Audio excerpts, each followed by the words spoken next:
कल सेना के काफिले पर हुआ आतंकी हमला। इसमें 5 जवान शहीद हो गए, 5 जख्मी हैं। आतंकियों को पकड़ने के लिए इलाके में सर्च ऑपरेशन जारी है। जवान जंगल में चप्पे चप्पे पर आतंकवादियों के निशान तलाश रहे हैं। खुफिया जानकारी के मुताबिक जंगल में 2 से 3 आतंकी छिपे हो सकते हैं। हमले में किसी स्थानीय शख्स की मदद लेने की जानकारी मिली है। कल कठुआ में सेना के वाहन पर हमला हुआ था। आतंकियों ने हमला किया जिसमें 5 जवान शहीद हो गए, 5 जवान घायल हैं, जिन्हें इलाज के लिए कठुआ से पठानकोट शिफ्ट किया गया है।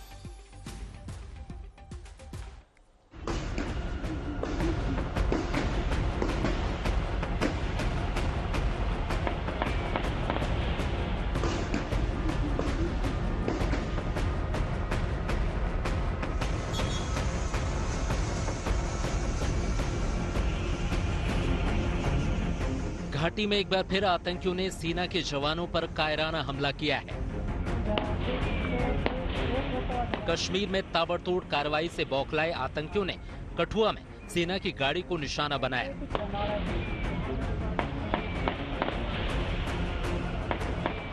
आतंकी हमले में 5 जवान शहीद हो गए जबकि 6 जवान घायल हैं। सेना आतंकियों को ढेर करने के लिए इलाके की घेराबंदी कर सर्च ऑपरेशन चला रही है। कठुआ के बिलावर में हुए आतंकी हमले में घायल 5 जवानों को सामुदायिक स्वास्थ्य केंद्र से पंजाब के पठानकोट में सेना के अस्पताल में रेफर कर दिया गया। वहीं सेना के पैरा कमांडो को हवाई मार्ग से कठुआ के मचिंदी मल्हार इलाके में तैनात कर दिया गया है, जिससे आतंकवादियों के खिलाफ समय पर ऐसी कड़ी कार्रवाई की जाए कि जो नजीर बने। अगर हम इस आतंकवाद विरोधक अभियान की बात करें तो लगातार जंगल के क्षेत्र में सुरक्षा बल गए हैं। विशेष दस्ता भी है जम्मू कश्मीर पुलिस का और प्राथमिकता यही है कि उन आतंकियों का पता लगाया जा सके जिन आतंकियों ने कायराना हमला किया भारतीय सेना के वाहन पर।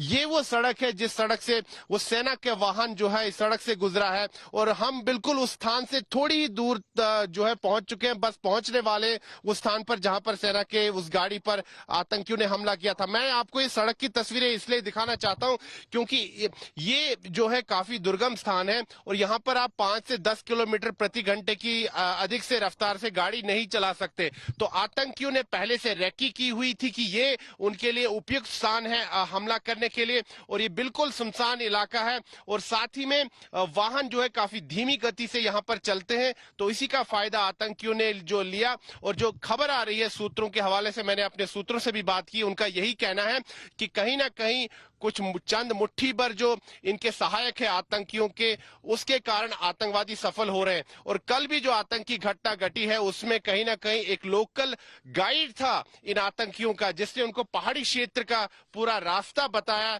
जिससे वो इस स्थान पर पहुंचे और पहले से उन्होंने पूरा ये षड्यंत्र रचा था कि सेना के काफिले पर ये आतंकी हमला करना है। लेकिन सवाल है कि हमारे जवान कब तक कायर आतंकियों का निशाना बनते रहेंगे। कश्मीर से अशरफ वाणी और जम्मू से सुनील जी भट्ट के साथ मंजीत नेगी, दिल्ली आज तक। सुनील जी भट्ट मेरे सहयोगी इस वक्त जुड़ गए हैं तमाम जानकारी के साथ। सुनील, आपकी हम रिपोर्ट भी देख रहे थे। कल जिस तरीके से हमला किया गया, सोची समझी साजिश, कितने आतंकी छिपे हो सकते हैं, किस तरीके से इस वक्त सर्च ऑपरेशन चल रहा है? जी बिल्कुल नेहा, मैं आपको बता दूं, मैंने अपने सूत्रों से बात की है सुरक्षा एजेंसियों में और जो जानकारी मिल रही है कि 2 से 3 आतंकवादी हो सकते हैं जिन्होंने कायराना हमला किया। और जैसा कि अभी हाल फिलहाल में भी यहाँ जम्मू संभाग के अलग अलग क्षेत्रों में देखा गया है कि ये जो आतंकवादी गतिविधियां हैं ये पाकिस्तानी आतंकवादी करवा रहे हैं और कहीं ना कहीं पाकिस्तान से जो है आतंकवादी भारी संख्या में यहाँ घुसपैठ करने में सफल रहे हैं। और जो सूत्रों से जानकारी मिली है उसके अनुसार लगभग 40 से 50 आतंकवादी इस समय जम्मू के पहाड़ी क्षेत्रों में सक्रिय हैं, ये घुसपैठ करने में सफल रहे हैं। अलग अलग समूह में ये जो आतंकवादी हैं इस समय सक्रिय है और ये एक चिंता का विषय है। इसीलिए सुरक्षा एजेंसियां जो है नई रणनीति बनाने में भी लगी हैं, लेकिन बार बार ऐसे आतंकी हमले हो रहे हैं, चाहे राजौरी हो, पुंछ हो, डोडा हो या अब कठुआ जिला भी हो। और ये कठुआ जिला का ये जो पहाड़ी क्षेत्र है, मैं आपको यहाँ का भूगोल भी दिखाना चाहूंगा। मैं कैमरा पर्सन से कहूंगा आपको तस्वीरें दिखाए।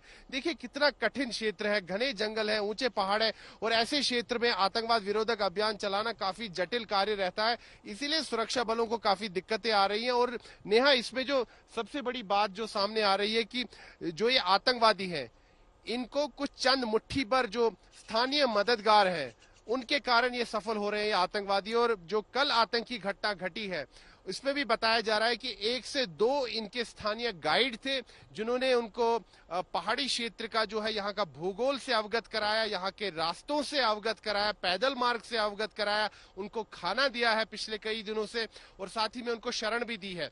और सूत्रों का ये भी कहना है कि जब ये आतंकी हमला कल हुआ तो उनके जो लोकल गाइड्स थे, स्थानीय गाइड्स थे, जो मददगार थे, उन्होंने आतंकवादियों को भागने में भी जो है मदद पहुंचाई है। फिलहाल अगर हम इस पूरे ऑपरेशन की बात करें तो गहन तलाशी अभियान चल रहा है पूरे इस क्षेत्र में। कठिन ऑपरेशन है, जैसे कि हमने देखा है कि पिछले 2-3 वर्षों से एक पैटर्न दिख रहा है। जब से अनुच्छेद 370 और 35 से हटा है, तब से लगातार पाकिस्तान और आतंकवादियों ने रणनीति में बदलाव लाया है, और कहीं ना कहीं अब वो जो जम्मू संभाग के पहाड़ी क्षेत्र हैं उस पर अपना जो है फोकस कर रहे हैं, क्योंकि कश्मीर घाटी में आतंकवाद पर कड़ा प्रहार हुआ है, आतंकी इकोसिस्टम पर कड़ा प्रहार हुआ है, अलगाववादियों की फंडिंग बंद हुई है, और जिसके अच्छे परिणाम भी मिले हैं कश्मीर घाटी में। वहां पर कानून व्यवस्था की स्थिति में काफी सुधार देखा गया है। लेकिन अब आतंकवादी और पाकिस्तान जो है रणनीति में बदलाव लाए हैं, वो जम्मू संभाग के पहाड़ी क्षेत्रों पर अपना फोकस कर रहे हैं, क्योंकि इस क्षेत्र का भूगोल ऐसा है कि यहाँ पर जो है आतंकवादियों को काफी मदद मिलती है, इस भूगोल के कारण, पहाड़ों के कारण, जंगलों के कारण। और नेहा, मैं आपको बता दूं कि जिस सड़क मार्ग से कल ये जो सेना का वाहन निकला वो यही सड़क मार्ग था। आप देखिए कितना कच्चा ये मार्ग है, और यहाँ पर गाड़ी चलाना जो है काफी कठिन रहता है। 10 से 15 किलोमीटर प्रति घंटे की रफ्तार से अधिक आप गाड़ी नहीं चला सकते। और ये जानकारी आतंकवादियों को पहले से थी, रेकी की गई थी पूरी, और उनको पता था कि ये जो सड़क है काफी कच्ची सड़क है। और जैसे ही उन्होंने सेना के वाहनों को इस सड़क से गुजरते हुए देखा, पहाड़ी की चोटी पर पहले से आतंकवादी घात लगाकर बैठे थे, और उन्होंने पहले सेना के वाहन पर ग्रेनेड दागे और बाद में उन्होंने फायरिंग की, और सबसे पहले ड्राइवर पर ही फायरिंग की गई, जैसे कि पिछले आतंकी घटनाओं में भी देखा गया है। तो मॉडस ऑपरेंडी अगर हम देखें तो बिल्कुल यही मॉडस ऑपरेंडी है कि ड्राइवर को गोली पहले मारी जाती है ताकि वाहन रुक जाए, और बाद में जो आतंकवादी हैं वो अपने काले मंसूबों में कामयाब हो जाए। ये नया षड्यंत्र है, नया मॉडस ऑपरेंडी है इन आतंकवादियों का। फिलहाल सुरक्षा बल जो है कंधे से कंधे मिलाकर कार्य कर रहे हैं, चाहे जम्मू कश्मीर पुलिस का विशेष दस्ता हो, वो या भारतीय सेना हो, लगातार पूरे जंगल के क्षेत्र में ऑपरेशन चल रहा है। और जो जानकारी हमें मिली है नेहा, ये काफी चिंता का विषय है कि जो आतंकवादी हैं जिन्होंने कायराना हमला किया, इनके पास अमेरिका में निर्मित M4 कार्बाइन राइफल थी। ठीक है सुनील जी भट्ट, बहुत बहुत शुक्रिया, नजर बनाए रखिएगा। लेकिन कठुआ में आतंकी हमले पर विपक्ष ने सरकार पर अब हमला बोलना शुरू कर दिया है, इसे लेकर सियासी जंग तेज है। ये जो रात के अंधेरे में कठुआ के मशेडी में आतंकवादियों ने कायराना हमला किया है, इस कायराना हमले में शामिल सभी आतंकवादियों का सफाया किया जाएगा। पूरे क्षेत्र को सेना तथा पुलिस और पैरामिलिट्री फोर्सेस ने कॉर्डन किया है। बड़े पैमाने पर सर्च ऑपरेशन चल रहा है। जो आतंकवादी और आतंकवादियों के मददगार इस मशेडी कठुआ के आतंकी हमले के जिम्मेवार हैं, उनको इस दुस्साहस की भारी कीमत चुकानी पड़ेगी। नरेंद्र मोदी के राज में हम ये देख रहे हैं कि जो इंटरनल सिक्योरिटी से जो कॉम्प्रोमाइजेस हैं, और उग्र राष्ट्रवाद के नाम पे ये सरकारें बनी 14 में 19 में, लेकिन आतंकवादी घटनाओं में कोई भी कमी नहीं आई। नोट बदली गई, कहा गया कि साहब इससे आतंकवाद रुक जाएगा। बड़े बड़े हथियारों के डील हुए, कहा साहब इससे आतंकवाद रुक जाएगा। लेकिन हम देख रहे हैं कि पूरे मुल्क में आतंकवादी घटनाओं में कोई कमी नहीं आ रही है। तो पूरे तरीके से जो डिफेंस की पॉलिसी है, इंटरनल सिक्योरिटी है, इसमें ये सरकार पूरे तरीके से फेल है। देश गुस्से में है। देश के रक्षा विशेषज्ञों का यह कहना है कि अब सेना को खुली छूट देने और सीमा पार आतंकी अड्डों को नष्ट करने का वक्त आ गया है। रक्षात्मक होके क्यों लड़ रहे हो? 4 साल से सीज फायर दिया हुआ है पाकिस्तान को। सीज फायर क्यों? अब समय आ गया है साहब कि इनको ऐसी मार लगाई जाए कि ये कहीं छठी का दूध याद आ जाए, और हमारी फौज कर सकती है। मेरा विश्वास है कि अगर सरकार हमारी सेना के हाथ खोल दे हाथ, वो दिखाएगी आपको वो क्या कर सकती है, दिखाएगी आपको वो लाइन ऑफ कंट्रोल के पार क्या कर सकती है। ये अटैक इंटरनेशनल बॉर्डर के पार हुआ। ये सारा का सारा गेम खत्म तब हो सकता है, और आ कहां से रहे हैं? पीओके से। पीओके में 6-7 जगहें हैं। वो हमारी light artillery, medium artillery, heavy artillery, attack helicopters, multi barrel rocket launchers हर एक की रेंज के अंदर में है। आप उन जगहों को निस्तनबूत करिए और उनको ऑक्यूपाई कर दीजिए। एक बार आपने पीओके में कई जगह 3-4 जगहों को कब्जा करके रख लिया, कपड़ा सर्जिकल स्ट्राइक किया, जो मर्जी किया, आप फिर देखेंगे उनके पांव उखड़ेंगे ही नहीं, वो आना बंद कर देंगे। तो कल 8 जुलाई थी, यानी कि वो दिन जब बुरहान वानी नाम के आतंकी को सेना ने 2016 में मार गिराया था। उसकी मौत के दिन का मातम पाकिस्तान आज तक मनाता है, और इस दिन आतंकी जम्मू कश्मीर के अलग अलग इलाकों में हमले करते हैं। इस बार भी ऐसा ही हुआ, लेकिन पाकिस्तान परस्त नैरेटिव से परे भारतीय सेना देशभक्त कश्मीरियों के साथ खड़ी है। बुरहान वानी जैसे आतंकियों को जहन्नुम पहुंचाने के लिए, पर बुरहान मलिक जैसे बच्चों के लिए सेना जीवन दान की तरह।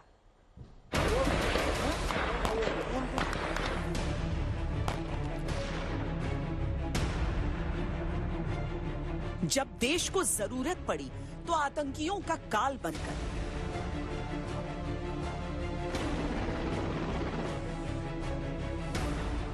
जब देशवासियों को आन पड़ी तब जीवन दान बनकर। पाकिस्तान कश्मीर के युवाओं के दिमाग में बुरहान वानी जैसे आतंकियों के मारे जाने पर यह जहर घोलता है कि भारत की सेना उनकी दुश्मन है। लेकिन इत्तेफाक देखिए, इस बच्चे का नाम भी बुरहान है और इसे जीवन दान मिला है भारतीय सेना के देवदूतों के कारण।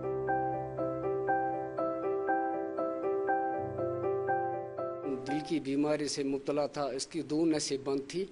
हमने इसे बहुत इलाज करवाया, तो लास्ट में हम गए सूरा इंस्टीट्यूट में।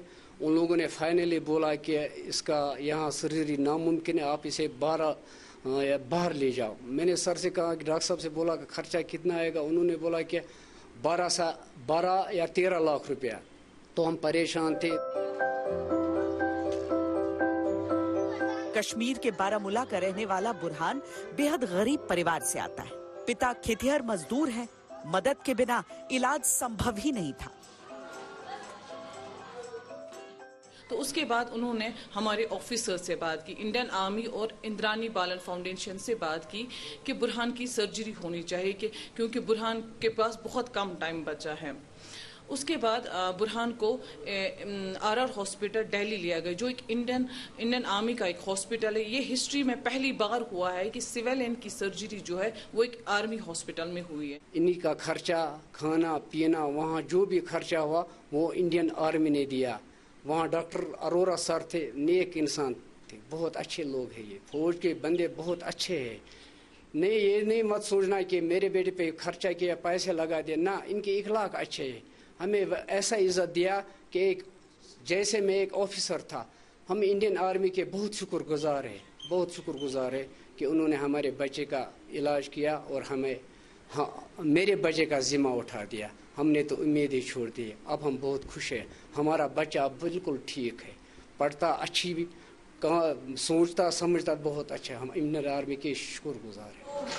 जो कि बुरहान की सर्जरी यहाँ पे सक्सेसफुल नहीं हो पा रही थी, तो यहाँ के जो हमारे हायर अथॉरिटी हैं, इंडियन आर्मी के ऑफिसर्स और IBF, उन्होंने बुरहान की सर्जरी की सारी रिस्पॉन्सिबिलिटी खुद ली और बुरहान को आरआर हॉस्पिटल भेजा दिल्ली में, जहाँ पे बुरहान की सर्जरी सक्सेसफुल रही। सर्जरी से पहले बुरहान की सेहत काफी कमजोर थी। माँ बाप लगभग नाउम्मीद हो चुके थे, लेकिन सेना के प्रयासों ने बुरहान को नया जीवन दे दिया। अब बुरहान स्वस्थ है, बड़ा होकर सेना में भर्ती होना चाहता है ताकि देश की सेवा कर सके।